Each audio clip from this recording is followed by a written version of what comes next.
All right, welcome. We have your heat, your rule, or your heat, your hash, your rules, Heatpunk pool payouts. To start quickly, gentlemen, will you work down the line and introduce yourselves, who you're with, what you're working on?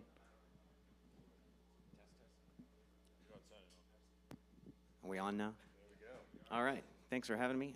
My name is Evan. My NIM is VNPRC. It doesn't stand for anything. My project is hashpool.dev. It is a cypherpunk mining pool that treats mining shares as digital cash tokens called eCash tokens or eHash tokens. And the whole idea of the mining pool is to have a self-sovereign mining stack that individuals can run in adverse conditions or anywhere, and enables really two big ideas. eHash is one idea. You can self-custody your own hash rate shares. In all existing mining pool stacks, your accounting, when you send a share upstream to the pool, what you get is a record in the mining pool database. So you're basically trusting them to account for all of your shares and pay you out accordingly. Essentially, they custody your hash rate. eHash flips this on its head. So you can take a digital cash token that represents your mining share, and it has super, super duper good privacy properties.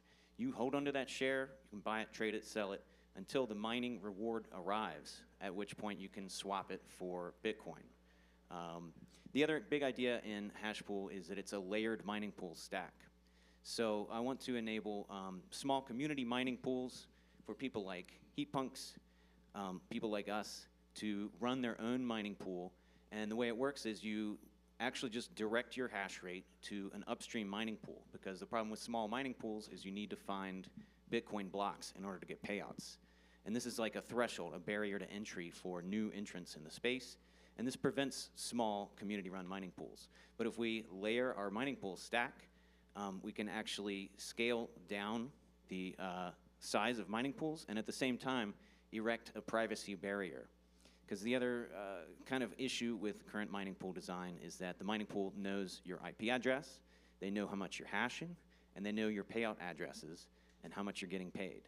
This is a big privacy problem. If you saw, by the way, I'm funded by OpenSats and HRF. If you saw the keynote this morning from HRF, I think they're going to start coming after pools. If we start using pools as an on-ramp for Bitcoin, we need to build privacy into the mining pool stack. And by layering the mining pool, you can actually trust your local community member to keep your data private from perhaps an upstream pool that's finding blocks that is going to draw more attention from the authorities. There's a lot more to it, but I'll stop there and pass it on. I'm a Bitcoin mechanic. I work for Ocean. A lot of synergy with what you're talking about there. Ocean isn't, delineating between privacy and anonymity. Ocean is kind of like Bitcoin in that regard. It's public, so it's kind of antithetical to privacy, but it's much more about auditability and trust minimization and transparency. So the whole point is that miners are supposed to demand actual transparency from their pool so that they know they're getting paid what they're supposed to get. Like Block Reward had this much Bitcoin, I was that percentage of the pool, therefore, yeah, checks out. I got paid what I'm supposed to get. You can also take it to the level we're not at yet, that I'm kind of into, which is downloading other miners' proofs of work and verifying that they all actually did the work they're supposed to, and you can choose an arbitrary resolution where you can download like a lot of proofs of work, but not too much that you would completely nuke your system or have to run the pool back end yourself. Anyway, that's local tides, but it doesn't exist yet, so I shouldn't harp on about it too much. But also, you can use Ocean as a parent pool for a lot of bootstrapping purposes for smaller pools. And Ocean, that is the initial concept of it. Like, you have all these things called pools, and pools are permissioned things. No running, no diving, no shoes, no this, that, and the other. And then there's Ocean, which is, well, do whatever you like. You can shit in this thing if you want. And the point, it's permissionless by design, right? And all of the structure of how it's done, right, has none of the regulatory aspects of it. And that's kind of the point. So it's supposed to just be a way for small communities to be able to mine, and they get the benefit of other miners mining blocks, which is all the pool is supposed to be. It's just supposed to be reduced variance, right? We have to find X number of blocks in 2 weeks, otherwise we are just going to go bankrupt. So you need to combine with other people doing the same thing, just have a dumb, transparent coordination layer. That's all a pool's supposed to be. It's not meant to be a thing that pays you bitcoins that don't exist. It's not meant to be a thing that acts as a bank account. And these are what pools have become these days, and it's a travesty, and it's very expensive. So it's been it's not as hard as you think getting Bitcoiners to do the ethical, transparent, Bitcoin ethos approach to mining, because they make a lot more money when they do it too on Ocean. So that's been what I've been working on for the last couple of years. Michael Schnitzel, I'm part of the 256 Foundation team. Yeah, we're building open source hardware and software, and one of the projects there is called HydraPool. So it's an open source pool, because yeah, the issue is that so far there's only one really, there's CK Pool. The problem is it's built in C that most people don't know anymore, and it's not very good, well documented. So we decided we're gonna rebuild it from scratch in Rust. So it's an open source pool, you can run it anywhere, and you can run it either as solo mining, or you can run a PPLNS. So the same thinking as Mechanics just said, right? We think the whole FPPS, like you're basically a bank as a pool then. So that's, you can run it by yourself. And we'll see, maybe even like integrate with other things. It's just like, it should be a base for anybody that either wants to run their own pool or wants to use it as a base to build their own things on top of it. Like it's mentioned, it's built in Rust, it's properly documented, so it can be a really good base for whatever you like to do with it. It is running right now under pool256foundation.org. You will not get any sats if you send your hash there, but you will support open source mining. But like I said, there's a Docker containers, we're building Ansible scripts, so you can run it as simple as possible by yourself. Because yes, we believe we need a lot more pools than what we currently have. I think we should get spicy with this one. So traditionally, people like to start off mining, and they will point to, I won't call out any names, well, they'll point to an FPPS pool. They're like, I don't know what I'm doing. I have some hash rate. I'm going to port it on one of these guys. I get paid no matter what. I affectionately refer to this as cucked mining. You get zero say in what goes in the block templates. You are totally abdicating to someone above you. Ocean really helped change the game with that, with Datum, and SV2's coming out. It's another Stratum protocol that I don't super know a bunch about, but you can help build your own block templates. You still have to defer typically to the pool above for the Coinbase, but everything else in there, you kind of get to do what you want. There's additionally PPLNS, which is pay per last in shares, and so if a block is found, you get your proportional hash rate you contributed. Tide is what Ocean uses. It's kind of PPLNS with a larger window. There's solo mining or lottery mining. We won't get lost in the semantics of that. Then there's Parasite Pool, which hats off to those guys. Got their first block today, this morning. And just high level, Congrats. How that works is it's pooled mining. Whoever finds the block gets one whole Bitcoin out of the Coinbase, and then the other 2 and some change gets split up in a PPLNS style to everyone else who's contributed to that. So I guess, guys, The one goes to whoever found the block? Correct. Yeah. So it's kind of fun. It's something new. It's trying to mix lotto mining and pooled mining at the same time. Correct. Right. Yeah. Then there's Demand Pool, which is doing something called slices, which I have no idea about. But they're the only ones. It's tides, but not with any of the real-time tracking, because that's too difficult for most people to do. So it basically turns the pool back into a bank again. But it has 5 capital letters, like Tides does as well. So it's a cool standard to set. So the reason a lot of us mine Bitcoin is to be sovereign. The problem is a lot of these pools have minimum payout thresholds and lead to a custodial issue as you're waiting to get paid out. Some pools offer Lightning. Some pools say we'll pay you eventually. What other solutions or what issues do you guys see with pools acting as these custodians as you're waiting to get paid out? You need Bitcoin's fundamentally got some issues, right? You already touched on it. The 2-week window is a thing. If you can't find a block in 2 weeks, you can't really be a pool, which means you either need to have a parent pool as a pool, or you just need your miners to accept the fact that you will just miss out on certain difficulty epochs, and then it gets more difficult, and you know, it rounds down to 0, and you never average out. But yeah, the other one is Bitcoin doesn't support tiny payments outside of things like Lightning and other, you know, things that have their own issues. Like, we have loads of BitAxe miners on Ocean, and we have a threshold, and the threshold is not configurable because we cannot turn ourselves into a bank account. And if you start having user configurable thresholds, then you are basically turning yourself into a custodian. So our threshold is around 1 million sats, nearest power of 2 to that. And if you have a BitAxe, that's going to take you forever to mine 1 million sats. Like, you probably just never will. So you're mining like 40 sats a day or something. So you have to use Bitcoin to its fullest. Lightning, I believe, is part of Bitcoin at this point. I wouldn't treat it as a separate thing, but it has its own issues, right? Proving that you've paid people, which Ocean has to do to be transparent, is difficult. That forces us to use Bolt 12, and it forces us to use it a certain way. LND is the main Lightning implementation everyone knows, and it doesn't support Bolt 12. So users, even if they have Lightning and they've been using it for years, and they run their own node, which is like no one, if it's LND, sorry, we still can't pay you. You need to spin up Core Lightning or Alby Hub, or Phoenix is almost supported, which is what a lot of people use, and I think that will change things. But really, I'm just hoping Arc becomes our saving grace here, because when a pool finds a block, it needs to be able to pay thousands of people tiny amounts of Bitcoin, otherwise it just ends up stuck with them. And that's control that we don't want, because it puts a target on our head, and the whole point of Ocean is it's supposed to be a transparent, dumb coordination layer for miners to pay each other, where if anyone did hold a gun to our head, we're like, look, man, you go to this Bitcoin address, he's the one that found the block if you don't like it. That's the whole point, because it accepts the fact that you're going to have only a few really big pools in Bitcoin just because of how Bitcoin works and the limitations and how large a UTXO kind of has to be. Can I jump in? Go ahead. Yeah, so my project, I have eCash issuance figured out. I spent a year developing that protocol. The next issue that I'm tackling is payouts.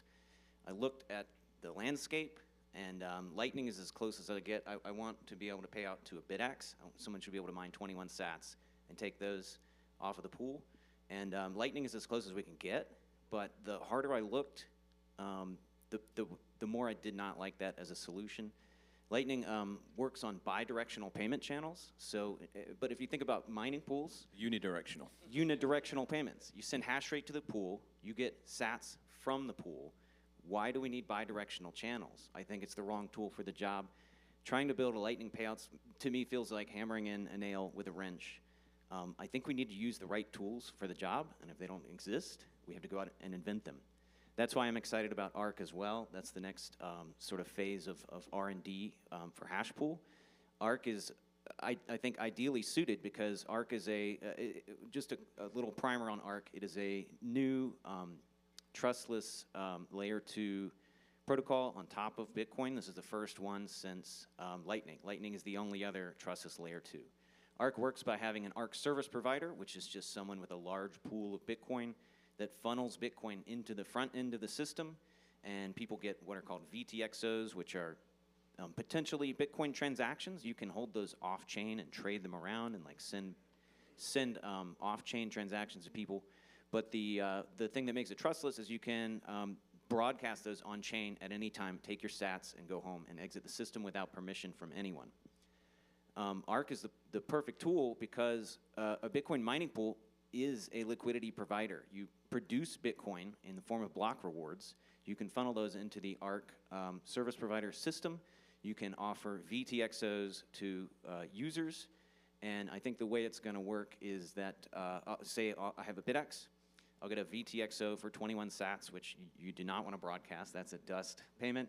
You don't want to put that on chain. The way it'll work is you'll just keep growing that VTXO every time you claim a Bitcoin. Every new block, you'll add your payouts to that VTXO, refresh it within the system, and when you achieve whatever size UTXO you want to take into self-custody, then you broadcast it on chain and you take those sats. This is a one-directional payment flow, and it just fits. It's the right tool for the job. So I really think it's fascinating to me that ARC has been developed as a payment tool. They just assume some rich Bitcoin holder is going to pay for everything. I think they kind of missed the boat. It's an ideal tool for mining pool payouts. So I'm very excited to explore this technology and build it. And maybe we'll get in HydraPool, Ocean. I think everybody should be doing it. Yeah, I'd agree. I'm not super well versed in how ARC works yet, but it seems to solve a lot of the issues with Lightning, because Lightning needs so much interactivity. I've been on this stage bitching about Lightning before. It's like we break the network straight up.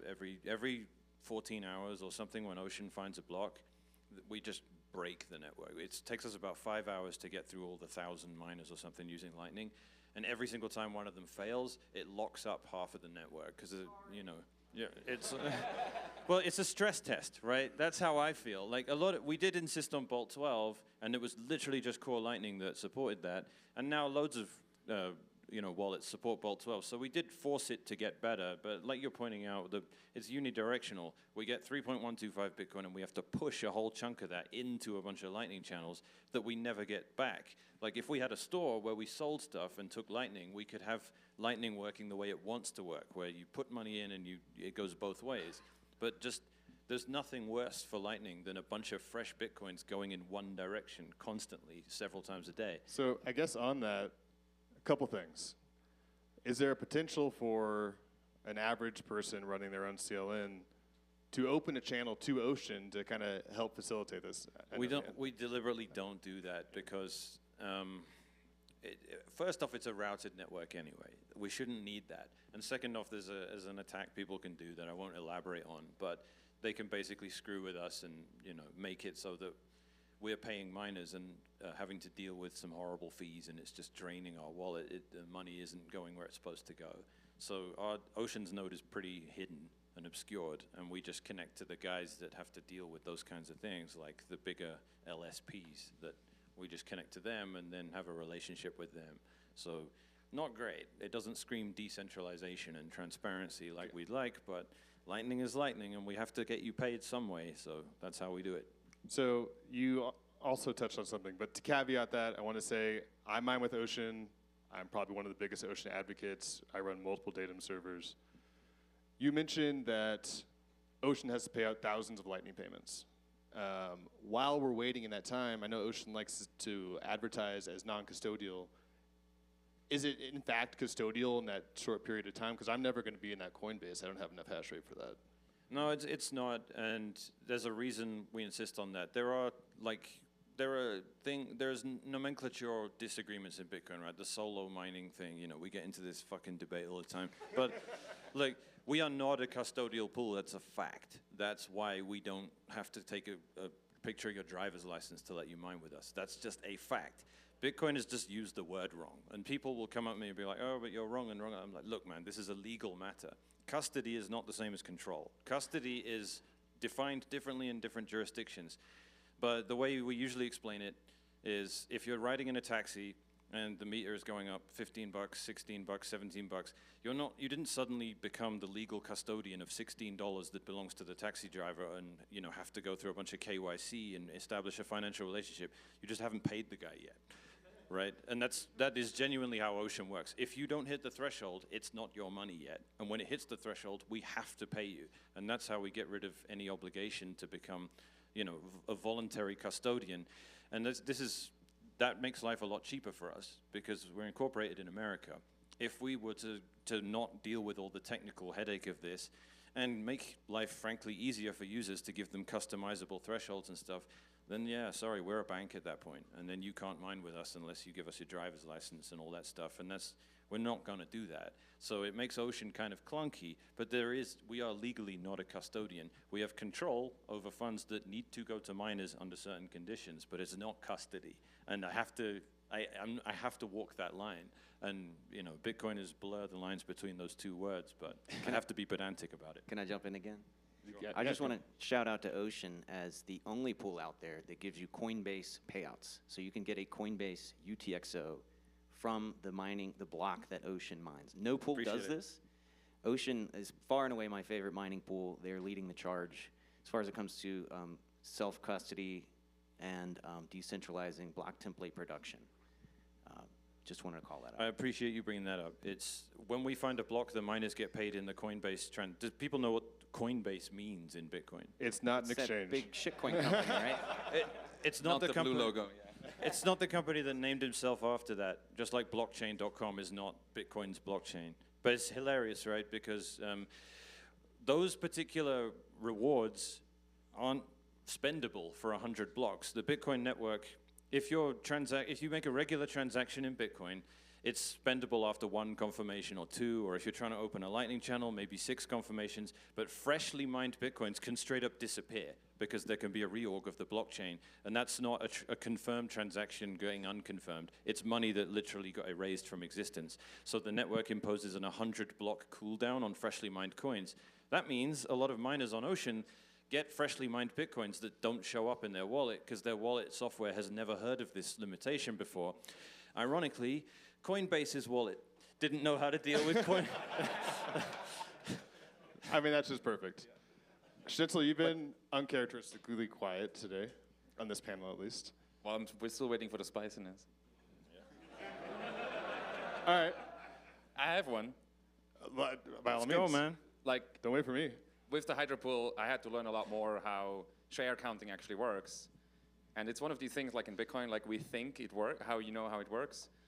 And except Ocean, there is no other pool that actually can prove you that the shares that you sent them are actually counted. And like that's everything that Bitcoin is about, right? You don't trust, verify.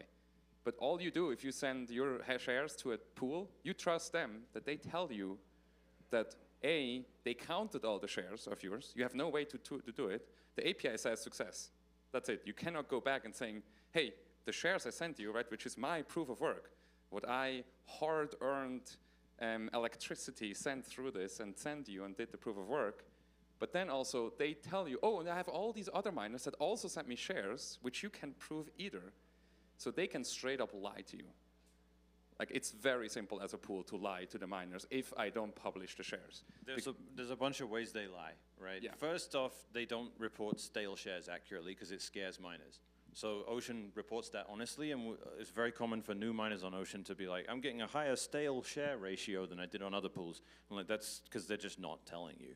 Like, if you're going to earn more money but have a higher stale share ratio, do the math. Something isn't adding up, right? And then there's the other aspects of it, like, not like you want to make it spicy. When Ocean came out with its first numbers and was, the first year we had more revenue than can generally be expected, but we were like 30% above a couple of FPPS pools, and we had like 96% luck, so it was insane. And Nick from Luxor was like, you guys are full of shit, you're lying about this. And I'm like, well, we have public stats and you don't. So, and he said it was either him or it was the guy from Lincoin. And he said, you're using a mathematical trick to lie to people here, and I'm going to prove it. And he never did. So the pool that has transparent stats is the one that pays more. Go figure. Like, obviously, the ones that don't give you any of this info, why aren't they giving you that info? Miners need to demand transparency from their pools. Otherwise, just assume you're getting scammed. The same way you would operate with anything else in Bitcoin. If you can't verify it, just assume you're being scammed. On that token, part of the Hashpool roadmap is fully verifiable mining pool operations.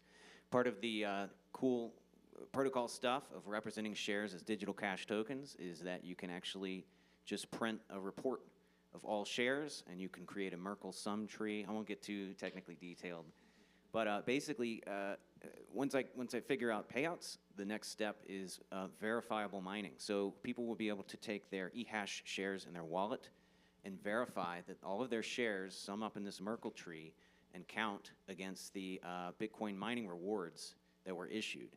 So it's on the roadmap, fully verifiable mining. But then there's another problem, like your miners send shares to the pool, and the miners don't save them in any way.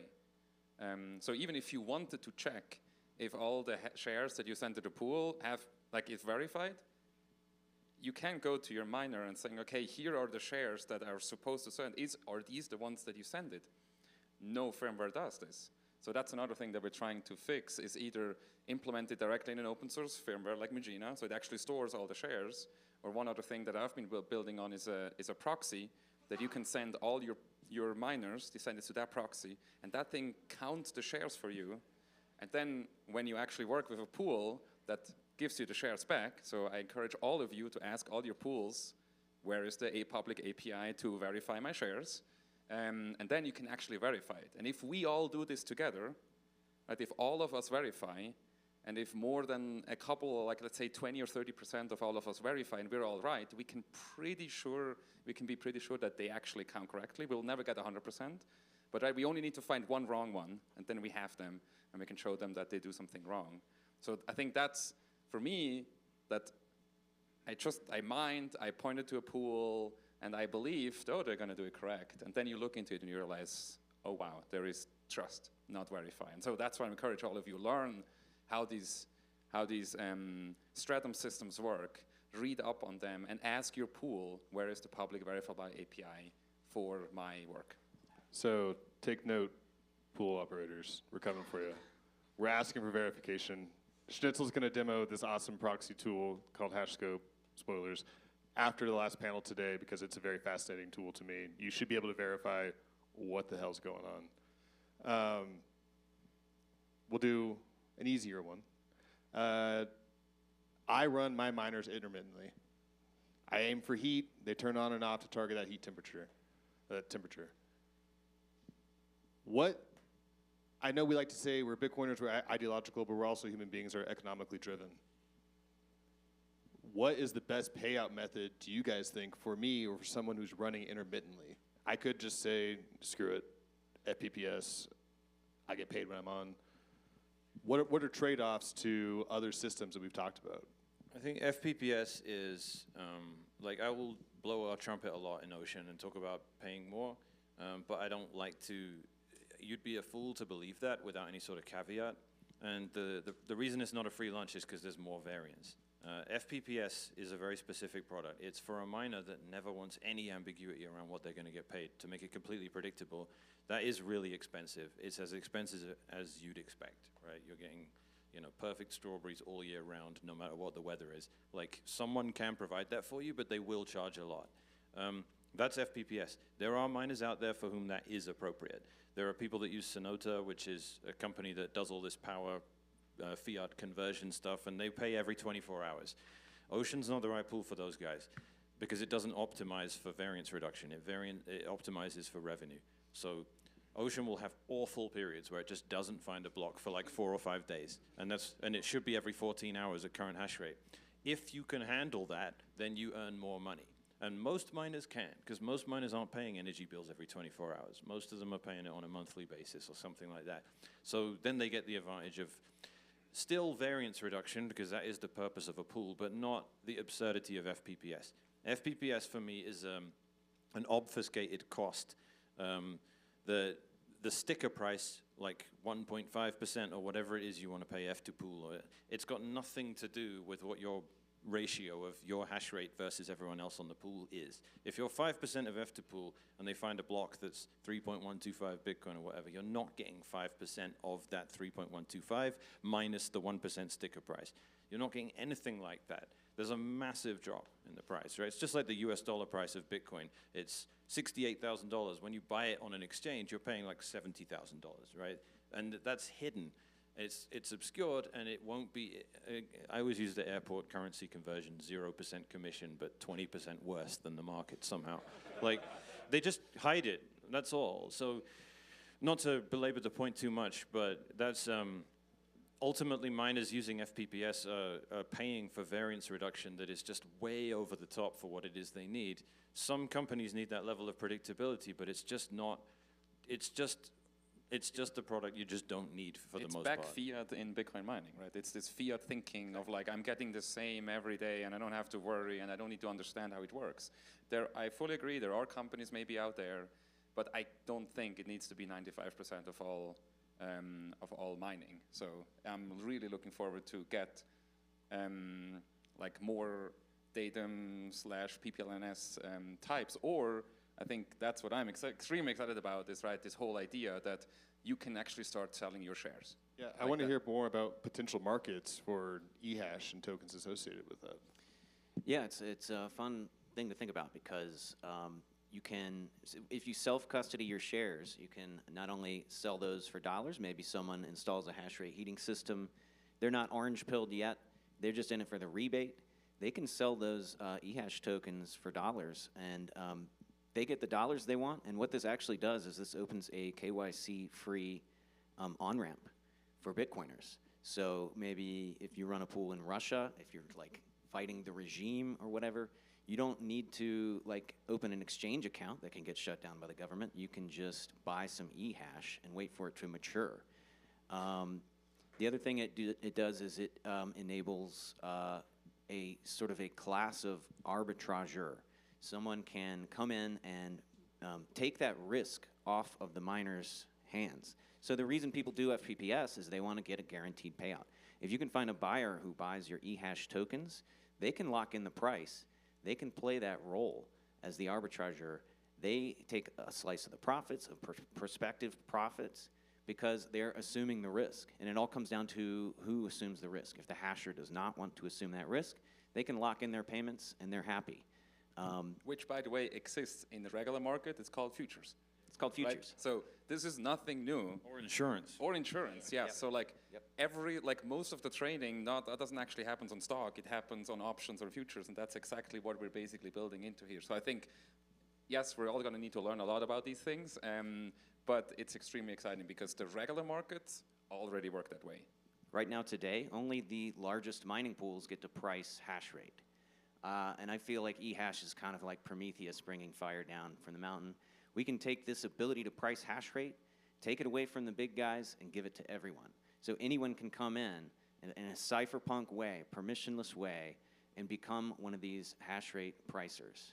Yeah, and I think it's naturally the future. Like, most people that want hash rate don't want to deal with mining, and I think it's going to delineate. Like, people that call themselves miners today are people that deal with electricity and ASICs and set them up, make them work. But I want hash rate as a Bitcoiner, but I just have a normal residential thing. So, like, there are services out there that want to connect it. Right now, you have FPPS and Bitmain buying all of the world's hash rate, and they are the only two miners out there. They're not pools by any reasonable definition, in my opinion. I think a pool is when multiple miners get together, combine their hash rate, and split the rewards. That's not how any of the big pools work. They just buy up all of the world's hash rate and lease their compute, turning miners into just basically hash rate service providers. And I think that that's an open market, because right now I will pay a miner 2% more than they'd get just mining themselves for their hash rate, because I want it. So I rented a few petahash just to have some fun. I don't have to control the machines, someone else does. They're the miner, but I'm really the miner. So, Yeah. So actually on that, we ragged a lot on FPPS. I'll throw the brains guys a bone. They have a great marketplace called Hashpower. I like to buy there a lot. It gives you an opportunity to arbitrage between what someone will sell you hash rate at and current FPPS if you're looking to try to arbitrage that. Wrigley.io is another great one. I think LuxOS has that as well. But we are out of time, gentlemen. If you have any last thoughts, wrap up. Those were a couple good ones. Ask your pool for the APIs. Keep hashing. don't use FPPS unless you actually need it, which you don't. All right, thank you, gentlemen. That was great.